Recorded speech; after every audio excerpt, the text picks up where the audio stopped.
Reliance, right? And if you're purchasing an IPO, right? Recent IPOs on Tata Technology, all of these things, right? All comes under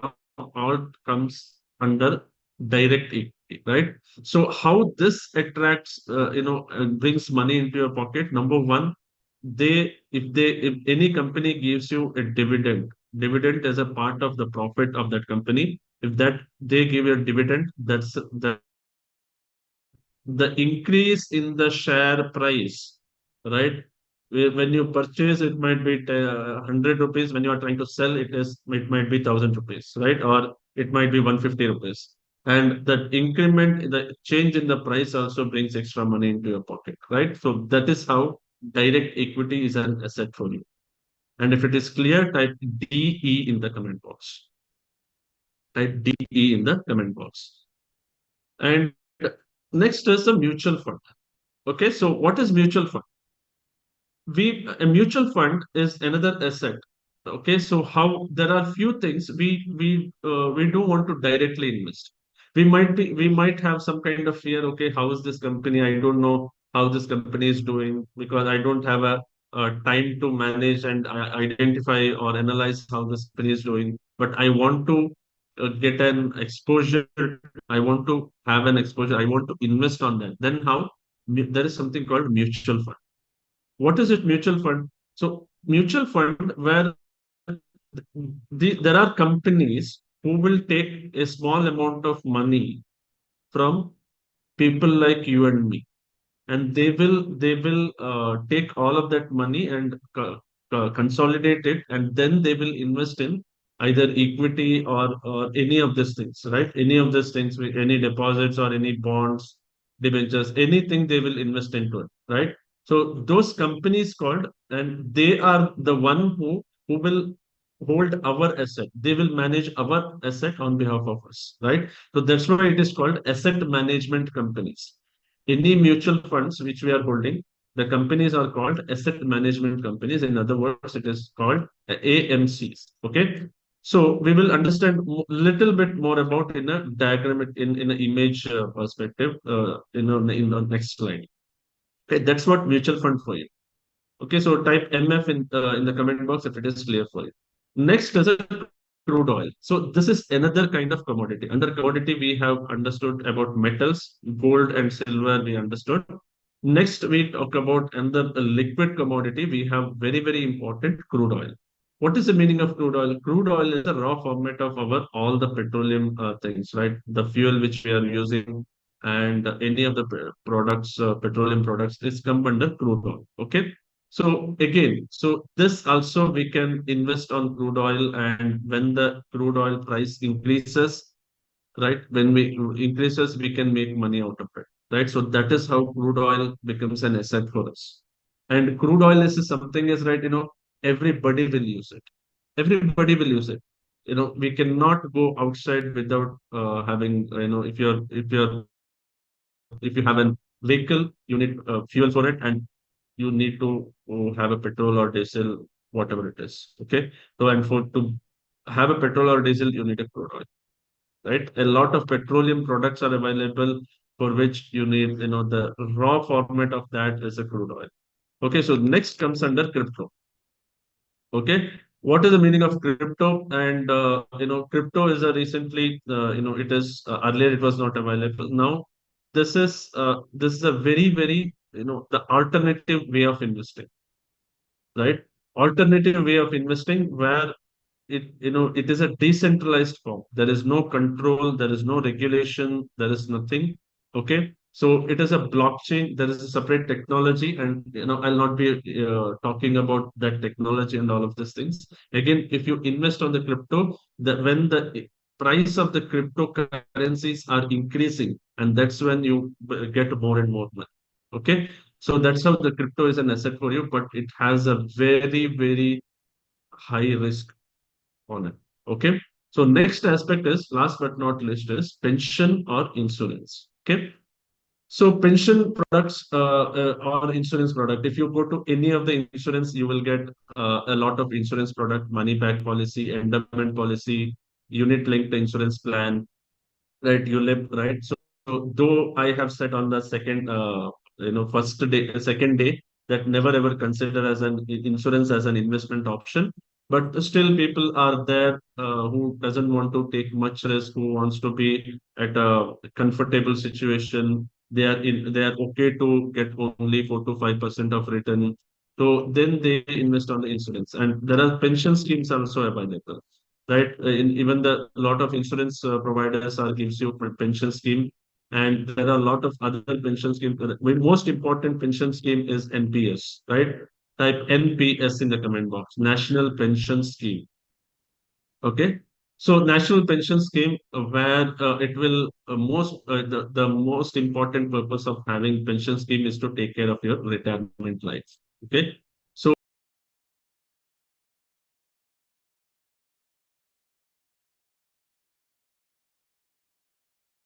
is through interest and through an appreciation of that, whatever that investment you have done, right? So that is how it brings money into your pocket. And these are the assets available to you. These are the 10 broadly assets. Whatever extra asset which you are thinking, all comes under any one of this part. Okay, anything in the market you might be seeing a lot of things, but all of these things comes under any one of this part. Okay, so that's what the asset available. If it all the assets are clear, type AC in the comment box. Okay, type AC in the comment box. So let me just give a bit more focus on the equity and mutual fund, because nowadays this has been growing on a very high growth rate, but a lot more people are don't understand what is the meaning of. I'm trying to here to make you understand the real meaning of it in the image form. So if you see in the market, like there are people like you and me called investors. There are people who are the specialized in terms of when to invest in which asset, and how to select the companies, how to select which stock to invest, which shares to invest. All of this. These people are the specialized people called fund managers. Okay, and these are the these are the people who will manage our asset on behalf of us. Next is there will be a companies like Infosys, TCS who does their business, and they give an opportunity to hold their shares or ownership with us, and then they do the business and they give a return to us, right? So how does direct equity works? We people like you and me will directly invest in these securities. Okay. So that will generate return to us and that get passed to us. Okay. So that is how either through dividend or through increment in the value of shares. Okay. So that is how direct equity works. And when we talk about mutual fund,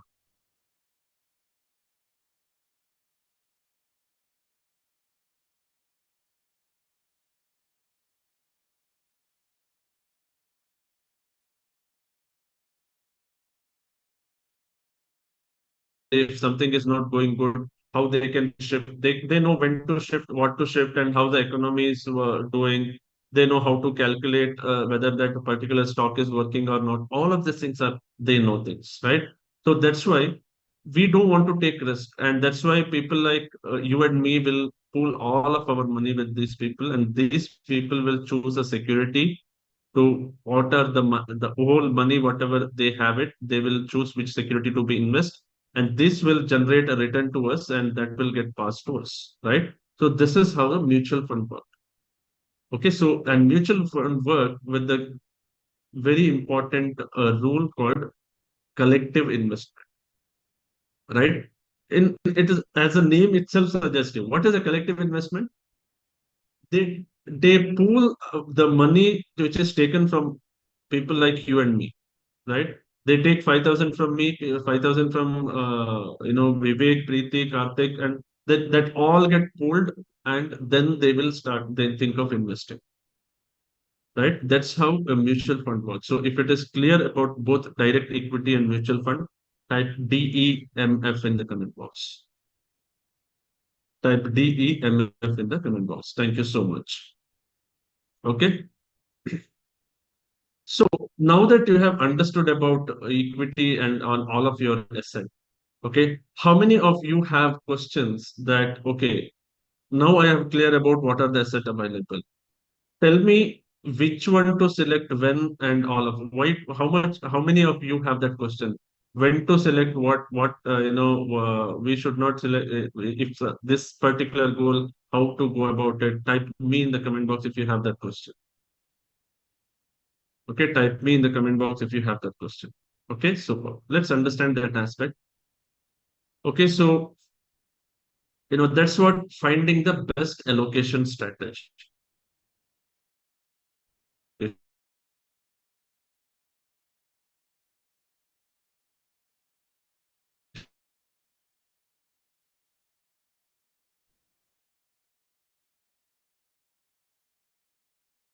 that you are going to achieve it uh, within immediate to next 3 years, then that is comes under short term.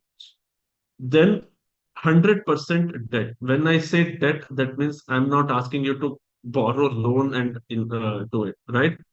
100% debt. The term debt, we are going like yesterday, we are now going a little bit more towards some kind of technical aspect, right? Okay, so debt means some kind of it is not a loan. Okay, wherever which whatever the instruments or whichever the asset which gives you money into your pocket as an interest rate. Okay, as an interest rate. Okay, you invested on FD that gives an interest rate, that is called, that comes under debt. Then you take any of the small saving schemes, that comes under debt. If you invest on any mutual fund, bonds, or debentures that gives you an interest rate, that comes under debt. Okay, so that is what the meaning of debt. And if you are, the most important aspect in your thing which you need to understand is, while you are investing, you need to understand your risk. Okay, you need to understand your risk. Okay, so let's understand what is the meaning of, I give this classic example. The meaning of risk is as simple as it. How many of you are ready to lose 100 rupees to get 100 rupees? Type 100 in the comment box. If you're ready to lose 100 rupees to get 100 rupees, type 100 in the comment box. Okay. So, yes, a lot, Preeti, Moglong, these, you two are ready to lose 100 rupees to get 100. How many of you are ready to lose 10 rupees to get 100 rupees? Type 10 in the comment box if you're ready, right? Now we see, I'm considering in by default Preeti and Maulana because they are ready to lose 100 rupees. So we have Shivmani get added, Shivmani get added, right? So Shashikant also, right? So that is what the difference between, that is what, few people are not ready to lose 100 rupees to get 100. A few people are ready to only lose 10 rupees. That is what is called risk is all. When you are investing money, that is what it's called risk. And each asset, whatever we have talked right now, right? Every asset has a risk associated to it. As I told you, there is nothing in this world which has a risk free or zero risk. We can talk about a low risk, high risk, and medium risk. Okay, so that's how we talk about it, and that's how we are going to talk further on the asset allocation strategy. If you are not ready to take risk, and normally in the short term goals which you need money immediately or within 1 to 2 years, nobody is ready to lose ready to lose some amount of money. That's why that you can invest in the low risk investment. That's why all this FDs, all post office, instruments, small saving schemes, or mutual fund, bonds, debentures, all of these things gives you a low risk investment, right? So that's why. Or if you are ready to take a bit more risk, then 10% of your investment you can invest in the equity, either direct equity or equity in mutual fund. Okay, so that is how the short term goals works. What about medium term goal? Anything you want to achieve it in 3 to 6 years, then you need to save or invest in 40% in the domestic equity. Okay. So when we say domestic equity, equity as a direct equity or mutual fund, you can 40% of your investment should be in the equity. Either direct, you can directly invest, purchase shares from the different companies, or you can invest in the mutual fund, do an systematic investment plan, SIPs in the mutual fund, and 60% on the debt. Debt again, you can use any options. Okay, so that is what on the to achieve the medium term goal. And the next aspect is on the long term goal. Okay, so long term goal, you can invest in these strategy or this allocation ways, right? 40% on the domestic equity, 20% on the US equity. Right now we get also, we have an option to invest in the foreign company, but only right now we have only US equity. Okay. So 20% on the debt, 5% on the gold, 5% on real estate, 10% on the alternative asset. When I say alternative asset, these are like, cryptocurrency, then uh, cryptocurrency, then lease financing, then P2P lending. If you have extra money, right, after all of these things, if you think that I have some kind of extra money, you are ready to take a high risk on it, then you can invest on alternative asset. Okay. Otherwise, you can, and let me tell you, this is not a particular rule. Okay, so this has been, this is just a standard which we have kept. And this is how, if you see anybody's, this is not my 10 years experience. We're working with more than 500 HNIs and more than 5,000 retail individuals. Okay, so you can keep this allocation strategy for it.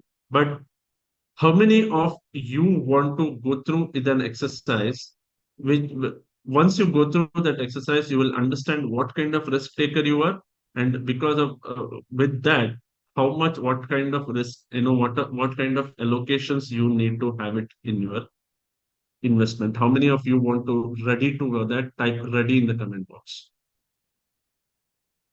Okay, so type ready in the comment box.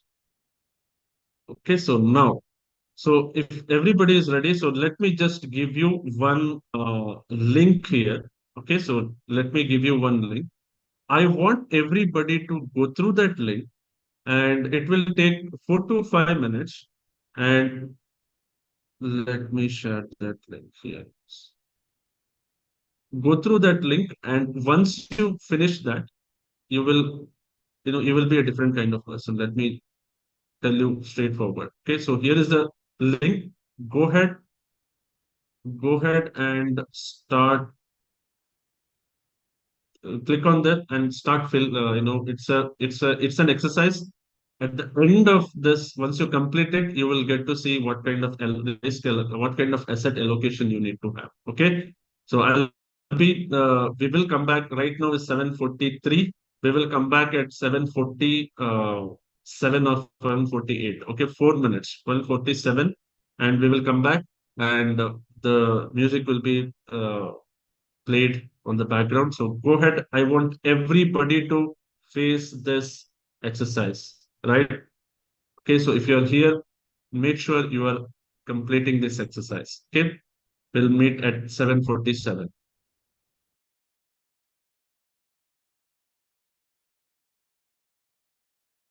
Your experience, is there anybody wants to share? What was your experience during this exercise? Just raise your hand if you want to share the experience.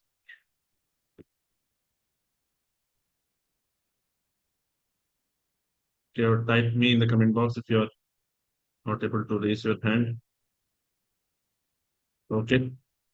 So, this platform is given for you to share. Let us to be very, very interactive session. I don't want just me to talk, right?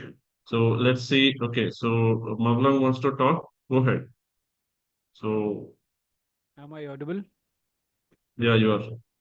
Okay.